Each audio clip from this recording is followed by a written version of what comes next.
In part two, we're going to talk about two more channels of graphics and images. That first channel is real images. Now, just think about it whenever you're going around and you're taking pictures, you can always use these in your presentations. And it really depends, but maybe sometimes you want to use these when you're introducing yourself, when you're going into the biography. A lot of people do that when they do webinar presentations. We're going to go over that as well when we go into the specific structure of creating your webinar. So you might want to put in some pictures of your travels, all these different crazy places that you've been to. And other ones, maybe if you're a real estate agent or you're a real estate investor and you're selling products about that, then you might take pictures of different houses before and after. Or if you're in the weight loss market, same thing, before and after. These are real images with your camera that you might be taking and you might be using in your presentations. So that's a very powerful channel. But one of the most powerful ones, and the one that people use most often are just online images. Any image that's online. Now, I have to say, be careful. So, let me actually go into the demo and show you all of these sites that I've listed here, including Photilla, Flickr, Dollar Photo Club, and Pig Jumbo, so you know which images you can use and how to use them because it's kind of an art too. So, if we go in Google, images.google.com, this is a great way to brainstorm. So if I put something like for sale sign here, then or home for sale, let's say I want to create something around. I'm doing a webinar presentation and I'm showing people. Maybe I'm a real estate broker and I'm showing people how they can sell houses really fast, things like that, and increase their sales. Then what I would do, I would put something along the lines of home for sale there. And this would be great for brainstorming. Now, no, you cannot use these images. And I'm going to go over this again, but do not ever use images from Google. I will tell you, you will get a letter in the mail if you do, especially if you're not incorporated. If you're incorporated, at least you might be a little protected, but otherwise you might have to pay a fine of thousands of dollars. And it's happening. You can't use these pictures or any of these photos on your website, in presentations and products, none of that. And this is very, very serious. So please be wary of this and only use Google in order to brainstorm.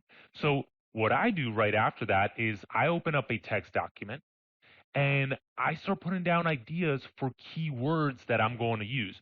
So I look at all this and maybe I'll put something along the lines of, for sale sign, I don't know, house, keys, home for sale, home just in general. Let's look, let's scroll down. What else is here? Okay, there's also a pool here. Maybe that would be a cool image. And you start getting different ideas and you just put down all these keywords because then it's going to help you when you're searching all these stock image sites.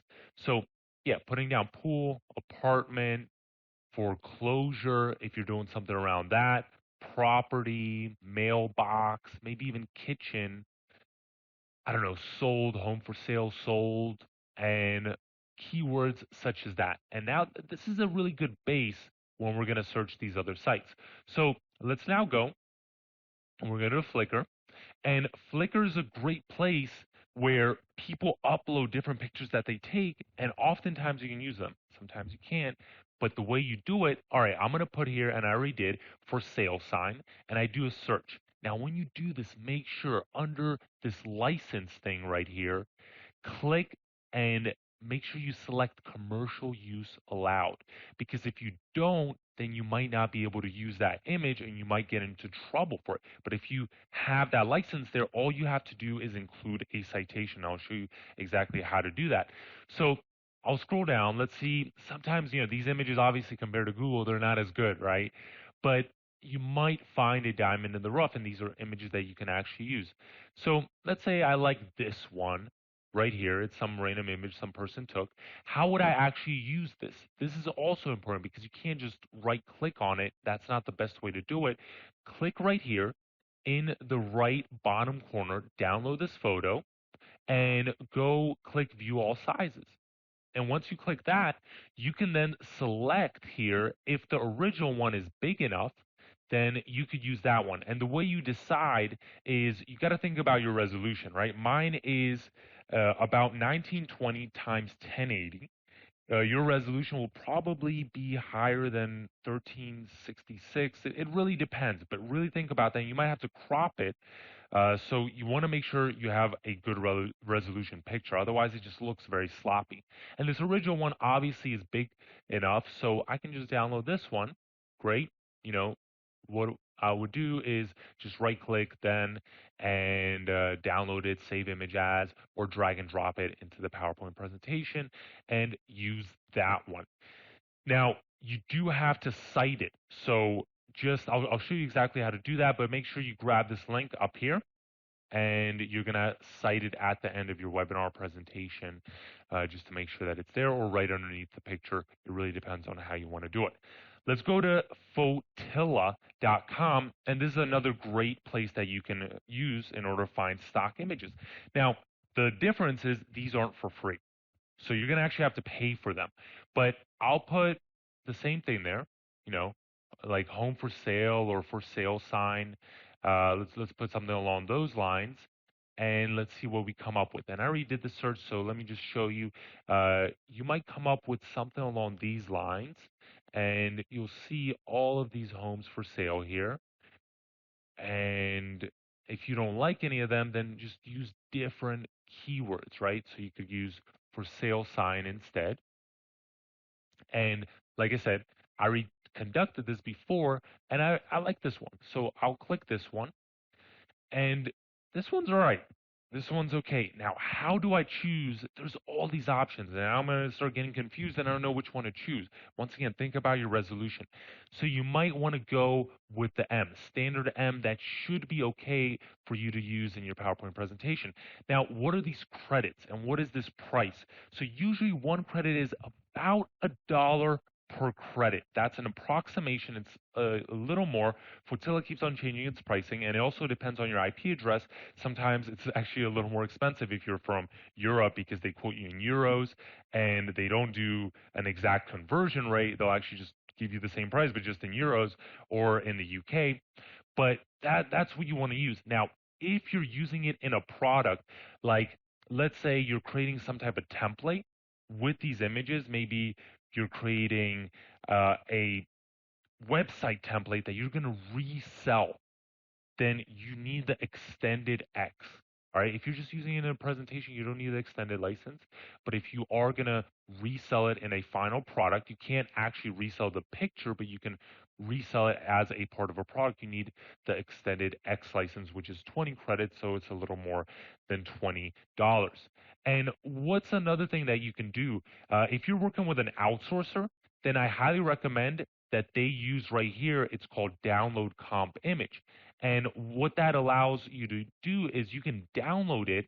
And let's say you're creating that PowerPoint presentation, you can use this picture in there.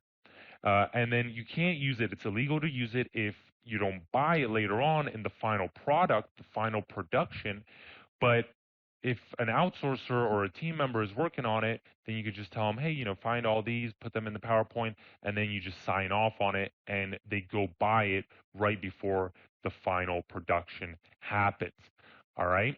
And lastly, the other thing I wanted to point out is under here, under information, you can look up all these keywords, and this is a great brainstorming tool to find out how you can find relevant and similar pictures in other tools. So check out this keyword function also. All right. And another site that I want to go over is Dollar Photo Club. It's very similar to Photilla. And you might put something, once again, like for sale sign, and go and search. Now, the crazy thing is, look, we see the exact same image here. And this is where it gets fun because these are kind of the insider tactics and tips that you need to know. Because if we look right here, look, standard royalty free license, and the size is huge. All right, the size is huge. So, and how much is the standard royalty-free license? It only costs $1. So it's actually cheaper if you get it from Dollar Photo Club than here because that same sized image would cost over $10 here. Now, however, the extended royalty-free license costs $50.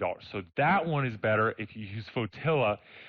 So make sure that you search other sites like Dollar Photo Club and you compare the prices so that you find the best price that's for you. All right. Now, this one you have to pay for. However, there is a site that's called Pic Jumbo, and these are pictures that are actually free and you can use. And there are a couple problems with the site.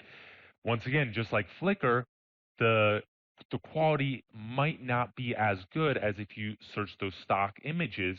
The reason is because people aren't getting paid, right? So they don't care as much. So what you need to know is that the search function here, it really isn't that good.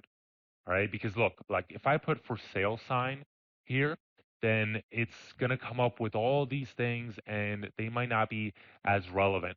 There's gonna be all of these images, right? I don't see anything that I could use right here at all.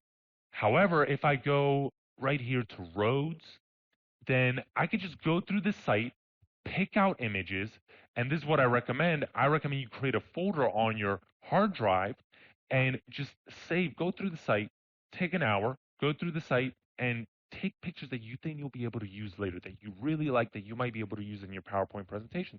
Like I said, they're free, and just download them and create your own database of all these pictures that you can use so that you can go and choose that. Like for example, let's say I'm talking about doing something quickly. I'm talking about maybe making a lot of money. So I would use maybe one of these road images. Oh, this one is cool right here. You see, free download. I could use this and I can illustrate a point like that. So that's it when it comes to images and what you need to do. Now, let me tell you about a few more things. All right. And what I want to tell you about is that first of all, yeah, of course, these eye-popping presentations are just a few clicks away if you know where to find all these images. And I'm going to leave all of these links in the description. But once again, that warning is really, really important.